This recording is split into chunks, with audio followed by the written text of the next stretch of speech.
자, 성경 봉독합니다. 요나서 2장, 우리 구약성, 오늘은 성경책이 있어야 됩니다. 요나서 2장 1절부터 구약성경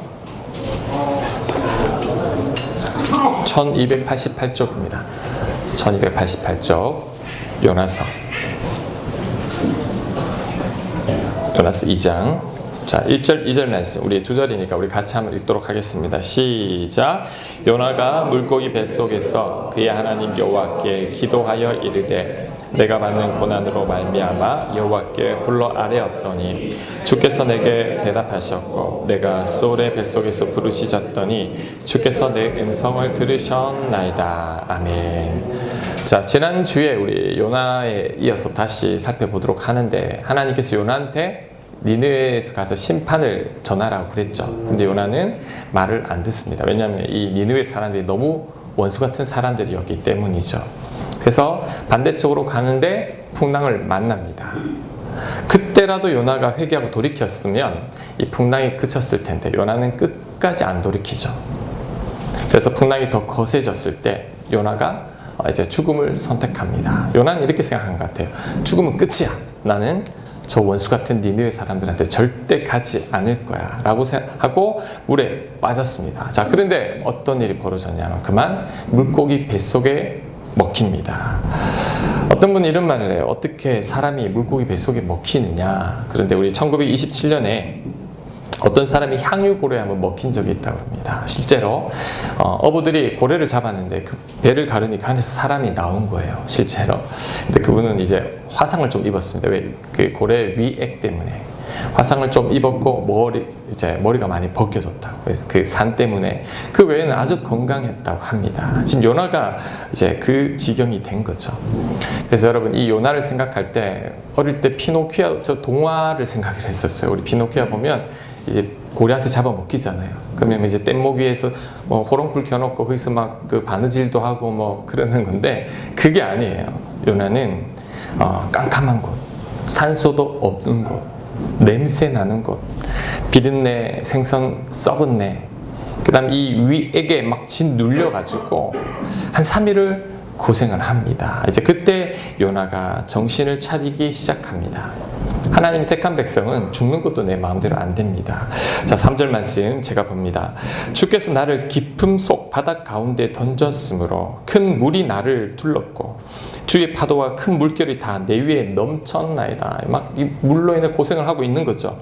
내가 말하기를 내가 주의 목전에서 쫓겨났을지라도 다시 주의 성전을 바라보겠나 하였나이다. 다시 한번 기회를 주십시오. 그 말입니다. 5절. 물이 나를 영혼까지 둘러싸우며 기품이 나를 에워싸고 바다풀이 내 머리를 감쌌나이다. 이 뱃속에서 막 풀들하고 막 뒤죽박죽이 되어 있는 모습이죠. 내가 산의 뿌리까지, 옛날 사람들은 산의 뿌리가 바다 가장 깊은 곳이라고 생각했습니다. 그래서 하나님께서 이 물고기가 바다 깊이 잠수하게 한 것 같아요. 막 그러니까 이 수압 때문에 이 요나가 꼼짝을 할 수 없는 거죠.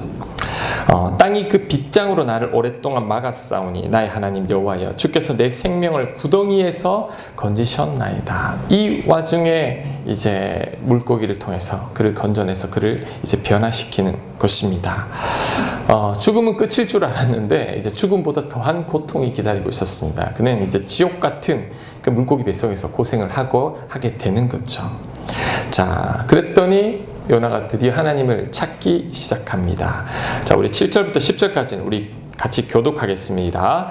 내 영혼이 내 속에서 피곤할 때에 내가 여호와를 생각하였더니 내 기도가 주께 이르렀사오며 주의 성전에 미쳤나이다.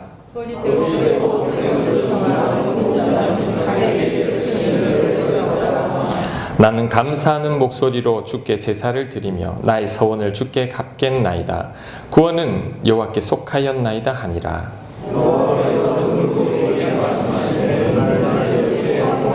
아멘. 자, 이제 요나가 하나님을 찾기 시작했죠. 살려달라고. 나 니느웨에 가겠다고. 그랬더니 하나님께서 물고기를 육지에 토하게 합니다.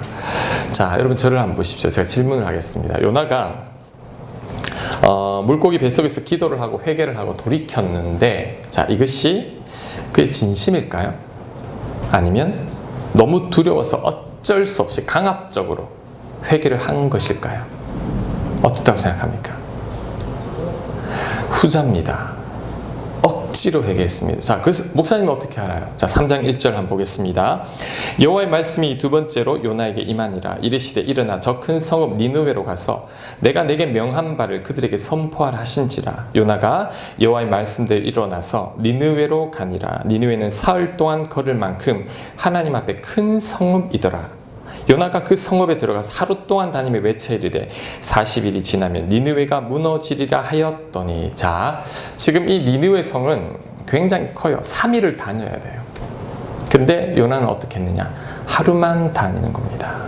예를 들면 이제 서울에 하나님의 심판이 있다. 40일 뒤에 심판의 메시지를 전해라 그랬더니 요나가 여기 광진구, 성동구 이쪽만 다니면서 대충 40일 뒤에 심판이 있다, 회개해, 그냥 소리도 지르지도 않았을 것 같아요. 슬며시 던지는 거죠. 자, 그러면 저 구로 쪽에 사시는 분들은 이 심판의 메시지를 듣습니까? 못 듣습니까? 못 듣습니다. 그때는 휴대폰도 없었죠?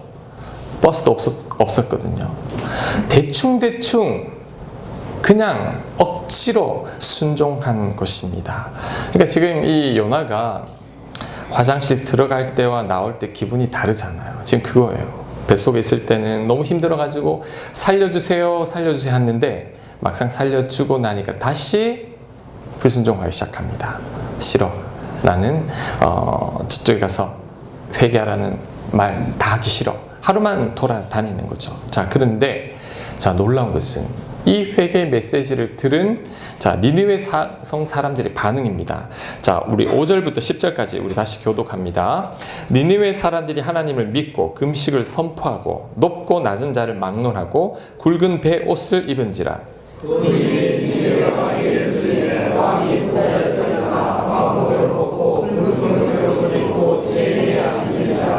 왕과 그의 대신들이 조서를 내려 니느웨에 선포하여 이르되 사람이나 짐승이나 소떼나 양떼나 아무것도 입에 대지 말지니 곧 먹지도 말 것이요 물도 마시지 말 것이며 사람이 짐승이나 굵은 배옷을 입을 것이요 힘써 하나님께 주실 것이며 자기 악한 자가 스스로 행하는 것에서 떠날 것이다. 하나님이 뜻을 돌이키시고 그 진노를 그치사 우리가 멸망하지 않게 하시리라. 그렇지 않을 줄을 누가 알겠느냐 한지라.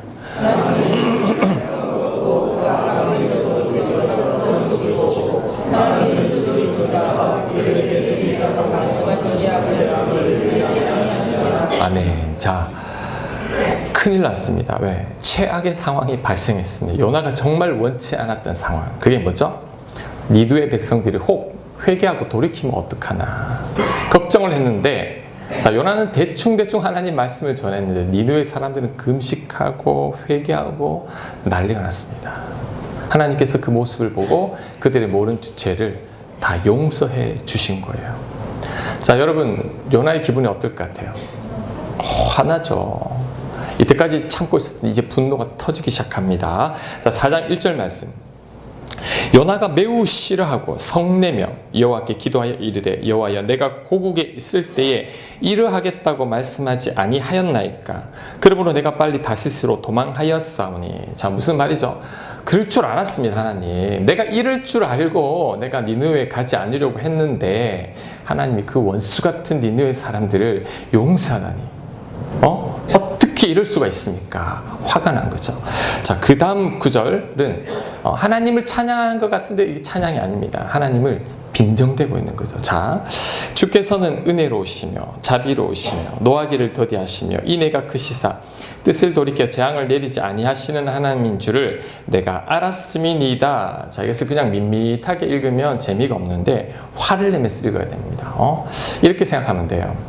우리끼리 막 싸우다가 화가 나면 이런 말 하죠. 어이구, 그래, 너 팔뚝 굵다, 이렇게. 그 칭찬인가요? 아니죠. 지금 요나가 하는 말이 그겁니다. 아유, 하나님 은혜롭고 자비롭고 노하기를 더디하고 용서하시는 하나님인 줄 압니다. 어유, 잘났어요, 정말.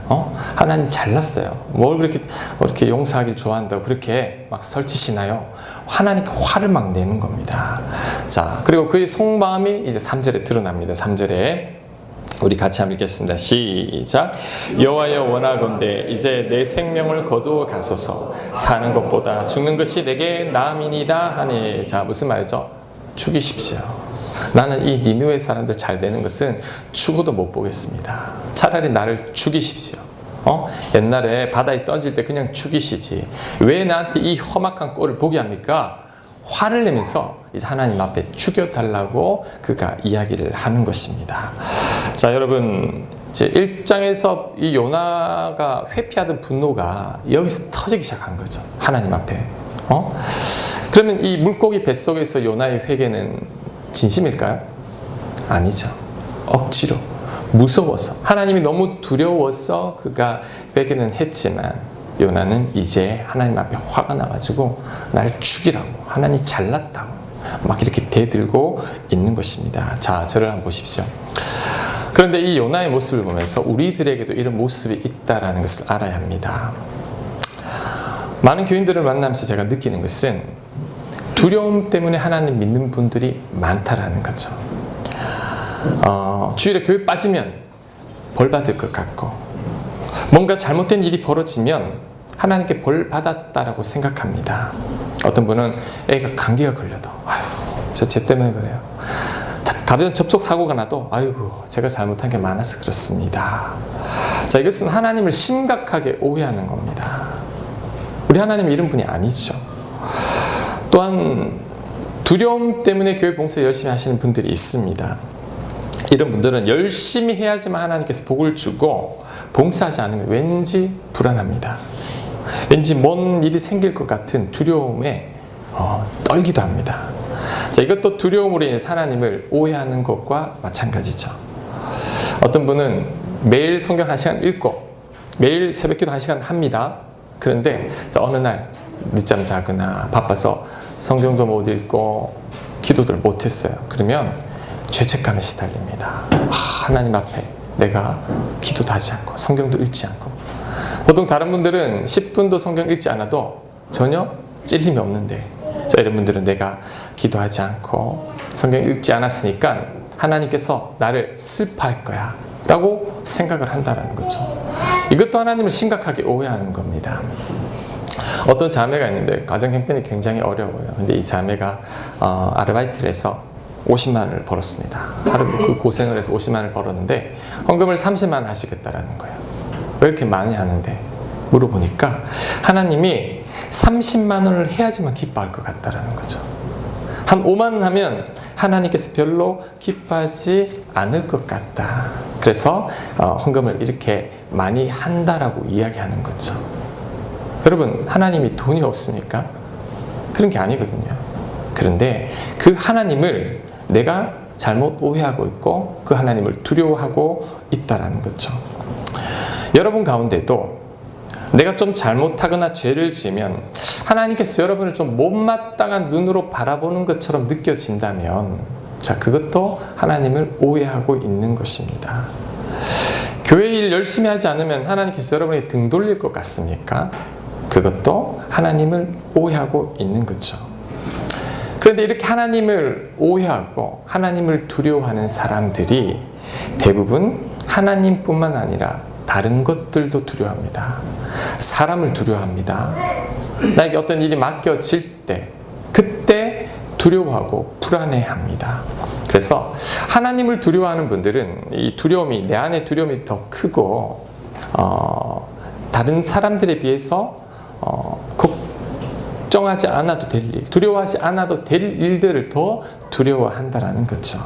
그리고 이런 두려움이 있을 때 나도 모르게 내 안에 이 부정적인 성향들이 드러나기 시작합니다.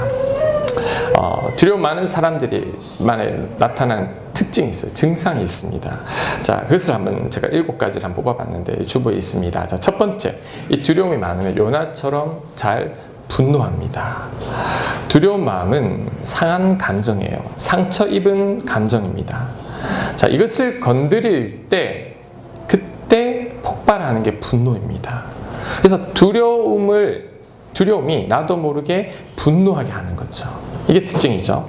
자, 두 번째는 이 두려움이 많은 사람들은 옳고 옳고 그름이 너무 분명합니다. 그래서 사람들을 잘 받아들이지를 못합니다. 요나가 그랬죠. 그는 니느웨 사람들은 다 심판을 받고 죽어야 한다라고 생각하고 있었습니다. 요나는 니느웨 사람들을 받아들이지 못합니다. 저 원수 같은 사람들은 다 멸망해야 돼. 받아들이지 못하는 거죠. 근데 요나는 가만히 보면 요나는 이 니느웨 사람이나 요나나 별반 다를 게 없습니다. 근데 본인은 굉장히 괜찮은 걸로 착각하면서 니느웨 사람들은 다 심판해 버려야 된다고 생각하고 있는 거죠. 여러분, 내가 하나님을 두려워한다라는 말은 내가 하나님 앞에 죄책감 느끼고 있는 것입니다. 하나님 앞에 늘 죄스럽고 부족한 마음이 있는 거죠. 근데 이것은 내 생각이죠. 스스로가 스스로를 정죄하는 것입니다. 스스로를 정죄하는 사람들은 반드시 다른 사람들을 정죄하게 되어 있습니다. 두려움 때문에 다른 사람들을 향해서 정죄하고 비판하고 판단하는 마음이 큽니다. 그래서 다른 사람들을 잘 받아들이지 못합니다. 두려움이 있으면 그 두려움 때문에 너무 옳고 그름이 분명합니다. 싫고 좋은 게 분명하고 올바르지 않은 사람에 대한 정죄감이 굉장히 크다라는 거죠. 그래서 이 사람들을 받아들이지 못합니다. 자, 세 번째, 두려워하는 사람들은 맨날 회개합니다. 어제 했던 회개 또 합니다. 왜? 불안하니까, 두려우니까. 요나처럼 물고기 뱃속에서 억지로 회개를 하는 거죠. 왜? 회개를 해야지만 하나님이 기뻐할 것 같고, 회개를 해야지만 내 마음에 두려움이 없어질 것 같아서 계속해서 반복적인 회개를 한다는 거죠. 자, 네 번째, 두려움이 있는 사람들은 고립되고 외로운 삶을 살게 됩니다. 왜요? 두려움 때문에 성향이 강한 사람들이 다가오는 것을 두려워합니다. 나도 모르게 이 강한 사람들을 불편해합니다. 혹 내 마음에 들지 않는 말을 누군가 하게 된다면 이제 그 사람들을 상대하려고 하지 않습니다. 요나처럼 자꾸 도망다니는 거죠. 왜? 그 사람 앞에 가면 내가 너무나 작아지기 때문이죠. 그 사람을 미워하고 판단하는데 그 원인이 그 사람의 문제가 아니라 나의 두려움을 감추려는, 나도 모르는 내 욕구가 숨어 있다라는 거죠. 자, 그리고 책임을 회피합니다. 남 탓으로 돌립니다. 너 책임에 너 잘못이야 라는 그 말을 듣기 싫어합니다. 책임 추궁을 싫어하죠. 그래서 남 탓을 합니다. 스스로의 잘못을 절대 인정 안 합니다. 두려움이 가득한 사람일수록 미안해, 잘못했단 말 절대 못합니다. 그리고 거짓말도 잘합니다. 왜? 내 책임이 아니니까. 그것을 모면하고자 거짓말도 잘합니다. 그리고 중독에도 잘 빠집니다. 이 두려움과 불안감을 잊기 위해 뭔가 다른 것에 자꾸 몰두하게 됩니다. 그러니까 중독이라는 제가 책을 읽어봤는데 이 중독은 결국 내 결심이 연약해서 그런 게 아닙니다. 내 자아가 건강하지 않을 때 그 두려움에, 회피하고 싶은 마음에 다른 곳의 마음을 빼앗기는 거죠. 마지막으로, 자, 이 두려운 마음이 있을 때 여러분 믿음이 잘 안 자랍니다. 아무리 오래 예수님을 믿어도 믿음이 안 자랍니다. 왜냐하면 믿음이 언제 자라느냐 하면 여러분이 하나님이 얼마나 큰 사랑으로 나를 사랑하고 있는지를 아는 사람, 예수님의 십자가 사랑이 나만을 위한 사랑이라는 그 엄청난 사랑을 내가 알게 될 때, 그러니까 하나님의 풍성한 사랑을 알면 알수록 내 믿음이 자라기 마련인데 하나님을 두려워하면 사랑이 하나님으로 느껴지지 않습니다. 그래서 하나님과 나 사이에 담이 있죠. 뭔가 좀 성장하려고 하면 다시 정체되고 하나님을 더 깊이 알아가려고 하면 멈추어 버리는 것입니다. 그래서 믿음이 자라지 않게 되는 거죠. 그래서 지난주에는 이 요나를 통해서 이 회피하는 분노를 살펴봤다면 오늘은 두려움입니다. 자, 분노. 여러분 반드시 극복해야 되지만, 자, 두려움도 반드시 극복해야 됩니다. 자, 그럼 어떻게 이 두려움을 극복할 수 있을까요? 제가 크게 두 가지 방안을 말씀드립니다. 자, 내가 두려워할 때 어떻게 해야 되는지 두 가지. 첫 번째가 뭐냐면 두려움의 원인을 찾아야 됩니다. 내가 왜 두려워하는지. 유달리 두려움을 잘 느끼는 사람들이 있다고 합니다. 왜 그럴까요? 그래서 이 정신분석가들, 이 상담가들은 그 이유가 이제 과거의 아픈 경험들이나 상처들 때문에 자, 내 안에 두려움이 많이 생긴다고 합니다. 자, 예를 들면, 자, 저를 한번 보십시오. 여러분이 자라는 동안에 정죄하는 말, 지적하는 말, 비방하는 말, 판단하는 말, 혼내는 말 늘 듣고 자란 분들은 자, 하나님을 두려워할 가능성이 큽니다. 왜? 주로 이런 혼내는 말을 누가 하냐면 이 부모님들이 하죠. 아버지가 주로 이야기하잖아요. 그래서 나중에 하나님을 알아도 내면에서 이런 소리가 들립니다. 너 그거밖에 못해? 너 또 죄짓니? 너 좀 더 교회 일 열심히 할 수 없겠니? 너 그러면 하나님께서 너를 기뻐하겠니? 이런 소리들이 자꾸 들립니다.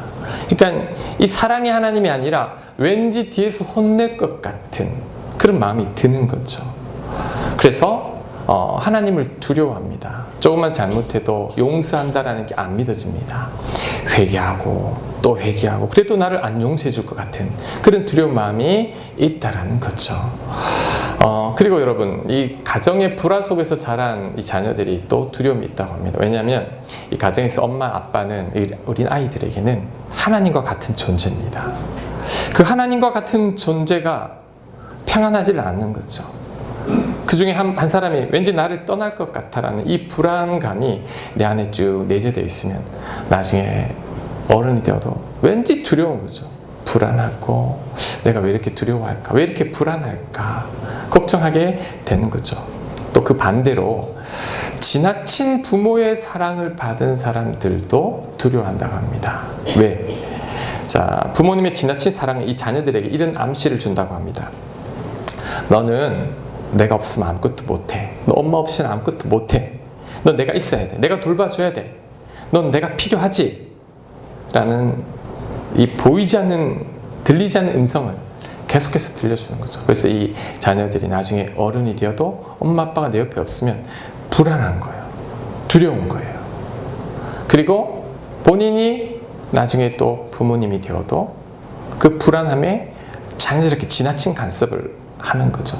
그래서 자녀에게 지나친 애착을 가지는 것은 자녀에 대한 사랑이라고 착각하는 분들이 많다고 합니다. 자녀에 대한 사랑이 아니라 내가 불안해서, 내가 두려워서 자녀들을 내 뜻대로 케어하려고 하는 것이, 그것이 진짜 자녀들을 향한 사랑이 아니라는 거죠. 그래서 그 배후에는 지나친 간섭과 애정과 이 마마보이처럼 길러내는 것은 너무 사랑해서가 아니라 나의 두려움과 불안함 때문에 그 자녀들을 내 안에만 두려워한다라는 거죠. 그리고 내 자녀도 결국 나와 똑같이 두려움 속에 살아가는 자녀로 만든다는 거죠. 자, 부모님의 편애를 경험한 자들도 마찬가지입니다. 어머니 사랑, 아버지 사랑을 많이 받지 못했으니 어렸을 때부터 불안한 거예요. 두려운 거예요. 어른이 되어도 불안한 겁니다. 그 외에도 뭐 여러 가지 사건들, 뭐 어머니 아버지의 갑작스러운 죽음이나 또 뭐 아버지의 사업 실패, 뭐 왕따 경험들, 막 잦은 이사를 해서 잘 적응하지 못했던 일들, 자, 그런 경험들이 내 안에 두려움을 만든다라는 거죠. 그래서 여러분 가운데 목사님, 나는 유난히 두려움이 많은 것 같습니다. 그리고 앞에서 제가 언급했던 여러 가지 증상들이 저에게 있습니다. 그럴 때는 자, 내가 왜 두려워하고 있는지를 살펴봐야 합니다. 하나님께 여쭤봐야 합니다. 뭐 내적 치유 이런 세미나 가보면 이 과정 속에서 하나님께 여쭙고 물어보면서 내가 알지 못했던 이제 나의 아픔과 약점들을 보게 합니다. 그래서 여러분들도 하나님께 물어야 합니다. 하나님께 물어보면 하나님께서 가르쳐 주십니다. 그리고 과거를 돌이켜 생각해 봐야 되죠. 나는 특별히 이 부모님과의 관계 속에서, 형제들과의 관계 속에서, 친구들 속에서, 뭐 교회 내에서 어떤 큰 아픔이나 상처가 있지는 않았는지를 살펴보면 하나님께서 반드시 그 이유를 가르쳐 줄 거라는 거죠. 아하, 내가 두려워하는 이유가 내가 겁이 많아서가 아니라 나에게 이런, 내가 알지 못했던 이런 아픔이 있었구나. 알게 될 때 벌써 반 정도는 이제 치유되기 시작하는 거죠. 자, 그리고 이런 두려움 증상이 나타날 때 이제 그 반대로 자꾸 의지적으로 노력을 해야 됩니다. 분노가 올라옵니다. 자, 그때 제가 어떻게 해야 된다고 지난주에 하나님 앞에 분노하라는 것, 하나님 앞에 터뜨리라는 것. 제가 목이 좀 쉬었어요. 지난주 하나님께 분노를 한번 했더니 이렇게 목이 쉬었는데 하나님 앞에 나가서 터뜨리면 괜찮아요. 하나님 앞에 안 터뜨린 사람은 반드시 가족들에게 터뜨리거나 자신에게 터뜨립니다. 그래서 내가 스스로 힘들어하게 되는 거죠. 분노가 있을 때 다른 곳에 터뜨리지 말고 하나님 앞에 나가라는 것. 자, 그 다음에 여러분 안에 정죄하는 마음, 옳고 그름이 너무 분명한 사람들은 자, 그것도 여러분 자꾸 바꿔야 합니다. 그 사람이 잘못한 게 아닙니다. 내 성향입니다. 그 사람을 잘못했다고 말하는 그 배후에는 나는 그 사람보다는 옳다라는 마음이 숨어 있습니다. 나는 그렇지 않아. 하나님, 니느웨 사람은 다 죽여야 돼요. 나같이 의로운 사람은 살아야 되지만 니느웨 사람은 죽어야 됩니다. 그 마음 속엔 이 요나의 이기적인 마음, 그 분노가 아마 이 니느웨 사람에게 받은 상처들이 있었던 것 같아요. 숨어 있다라는 거죠. 그래서 자꾸 비방하고 정죄하고 판단하는 마음이 들 때, 자, 그 사람 잘못 아닙니다. 여러분의 아픔이 그 사람을 통해 드러나는 것일 뿐이지 그 사람이 미워할 필요가 없다라는 거죠. 그리고 여러분이 회개했는데도 여전히 죄책감이 남아있다면 자, 그때는 용서하시고 잊으시는 하나님을 기억해야 됩니다. 이사야 43장 25절 말씀 우리 같이 한번 읽겠습니다. 시작. 나 곧 나는 나를 위하여 내 허물을 도말하는 자니 내 죄를 기억하지 아니하리라. 하나님 기억 안 합니다. 하나님 스스로를 위해서. 기억하니까 하나님이 괴로운 거예요. 몰라. 다 잊어버릴게. 기억 안 합니다. 여러분이 101번 죄를 지어도 하나님은 처음 지은 것처럼. 왜? 기억하지 않기 때문이죠. 회개한 것 잊어야 됩니다. 또 생각해서 또 회개하고 그 다음날 또 회개하고 그게 믿음 없는 거죠. 하나님의 용서하심을 믿고 기억하지 말아야 됩니다. 그 다음 자꾸 남 탓하고 싶을 때 자, 뭐 실수하면 안 되나요? 나도 실수할 수 있습니다. 잘못할 수 있다라는 거죠. 그럴 수도 있죠. 괜찮습니다. 미안하다는 말도 자꾸 해야 됩니다. 안 그러면 자꾸 원망만 하게 돼요. 여러분, 원망이 있는 한 절대 용서가 안 됩니다. 여러분 안에 원망이 있는 한 분노는 멈추지 않습니다. 다시 말합니다. 여러분 안에 원망이 있는 한 절대 분노는 멈추지 않습니다. 절대 용서할 수 없습니다. 원망을 멈추는 것은 내 탓이요. 그래, 너도 그럴 수 있지. 그때 분노가 사라지기 시작합니다. 자, 그리고 두려울 때 불안감을 잊기 위해서 뭔가 자꾸 여러분 딴짓을 하게 될 거예요. 딴 것에 빠져 있을 때 내가 지금 이 두려움과 불안함을 잊으려고 이러는구나. 그러지 말고 자꾸 맞서야 합니다.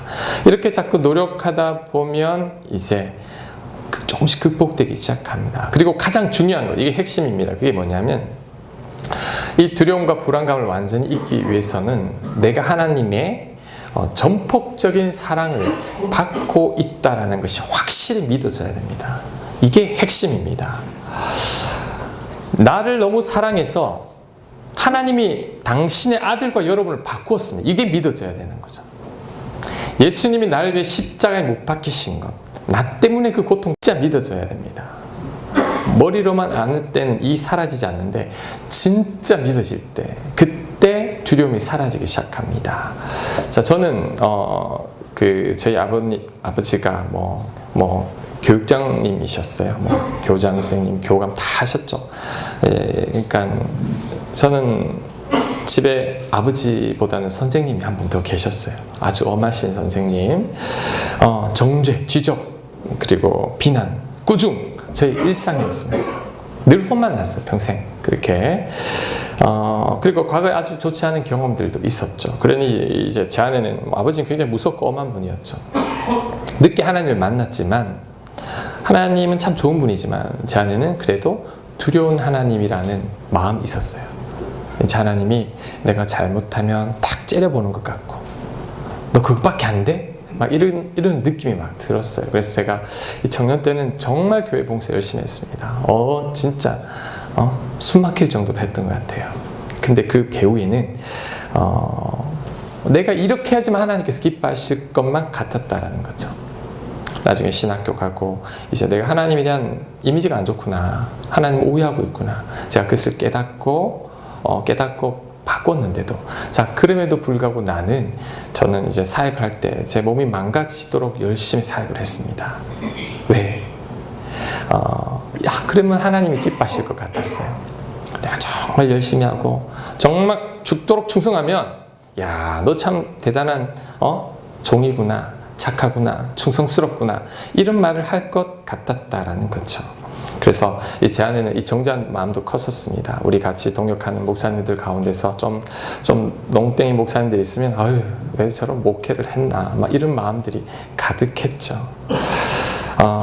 그러다가 이제 제가 점점 깨어지기 시작하다가 결국 이 교회를 시작하면서 완전히 깨어졌죠. 제가 그때 깨닫게 된 것은 뭐냐 하면, 하나님의 사랑은 그게 아니라는 거였죠.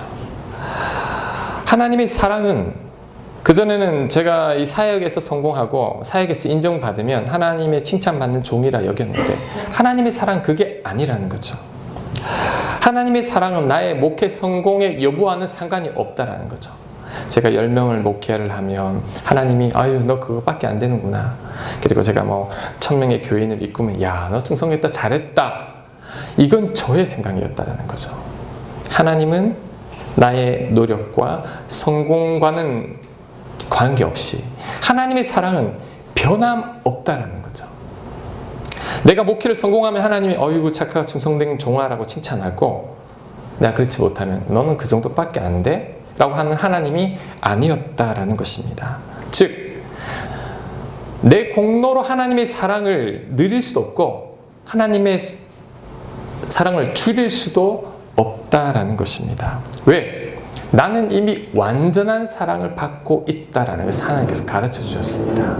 자, 여러분, 하나님의 아들, 여러분의 아들, 딸 귀하죠? 그 아들, 딸과 바꿀 사람이 있습니까? 없죠? 하나님은 바꿨어요. 누가? 저를. 왜? 나를 사랑하기에. 나 이 정도로 너 사랑한단다. 너 왜 자꾸 그 사랑을 증명하려고 하니? 네가 열심히 하면 내가 더 사랑하고, 네가 열심히 안 하면 내가 너를 안 사랑할 것 같니? 나는 이미 너를 사랑했단다. 예수님도 똑같은 말씀. 나 너 살리려고 죽기까지 했어. 지금 내가 너한테 요구하는 것은 너의 공로가 아니란다. 너의 노력이 아니란다. 이미 너에게 부어준 그 사랑을 네가 믿고 받아들이기만 하면 된다는 거란다. 자, 여러분, 이 중에도 저는 이렇게 생각해요. 대부분은 그런 생각을 가지고 있을 겁니다. 열심히 봉사하고 헌금 많이 하면 하나님 기뻐하신다고. 여러분이 출세하고 세상에서 성공을 통해 하나님께서 여러분을 사랑하고 있다는 것을 증명하려고 하는 분들이 있을 겁니다. 그런데 그럴 필요 없습니다. 왜? 하나님은 이미 우리를 너무나 사랑하고 있기 때문이죠. 지금 저와 여러분 이미 하나님의 완전한 사랑을 받고 있습니다. 그런데 문제가 뭐냐면 아느냐 모르냐의 차이입니다. 목사이지만 저도 몰랐었습니다. 이제는 괜찮죠. 내가 교인들을 목회를 열심히 하면 하나님 사랑하고 농땡이 피우면 하나님이 싫어하고 그런 하나님은 아니라는 거죠. 여전히 하나님은 산처럼 나를 사랑하는 분이라는 것을 알게 되었죠. 그거 알고 나니까, 깨닫고 나니까. 근데 그 은혜는 제가 가장 낮아졌을 때 하나님께서 가르쳐 주신 건데, 제 안에 두려움이 사라지기 시작했습니다. 그러니까 예전에는 개척교회 목사님들 모임이 있으면 안 갔어요. 가면 이상해요. 내가 위축된 것 같았는데, 이제 그것을 깨닫고 나니까 괜찮아요. 목사님들 모임에 가도 당당해요. 개척했다며? 왜요? 이렇게. 왜? 그것이 나의 가치를 증명하는 게 아니라는 것이죠. 여러분, 하나님 여러분 지금 짝사랑하고 있어요. 짝사랑하고 있다고. 그 사랑을 아는 자는 하나님 앞에 나아가는데 아직 그 사랑을 완전히 모르기 때문에 여러분이 두렵고 불안하다라는 것입니다. 그래서 여러분, 이 두려움과 불안함을 어떻게 극복하느냐? 결국은 하나님이 나를 얼마나 사랑하시는지, 아들과 나를 바꾸신 그 사랑, 예수님의 십자가, 날 위해 대신 죽기까지 한 그 사랑이 진짜 믿어지고 내 마음에 새겨지면, 나는 완전 어마어마한 사랑을 받는 귀한 존재이구나 깨달아집니다. 두렵지 않습니다. 상황이 두렵게 하지 않습니다. 왜? 그 하나님이 나를 사랑하시니까. 그 하나님이 내 안에서 지금도 나를 돕고 있기 때문에 이제 더 이상 두려워할 필요가 없게 되는 것이죠. 그래서 여러분, 하나님이 우리에게 예수님을 믿는 믿음을 요구한 것은 바로 그겁니다. 네 공로로 나를 만족시키려고 하지 마. 네 1년 360을 한 번도 교회 안 빠진다고 그래서 내가 너를 더 사랑하는 건 아니란다. 이미 나는 너를 사랑했단다. 네가 그것을 받아들이기만 하면 된단다. 이것이 바로 저와 여러분을 향한 하나님의 메시지라는 거는. 믿으세요?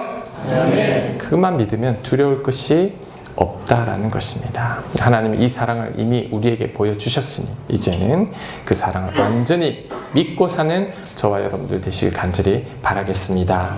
아멘. 자, 우리 주보에 있는 그 당신은 사랑받기 위해 태어난 사랑, 우리 그 찬양 우리 같이 한번 가사를 한번 보고 우리 다 같이 일어나서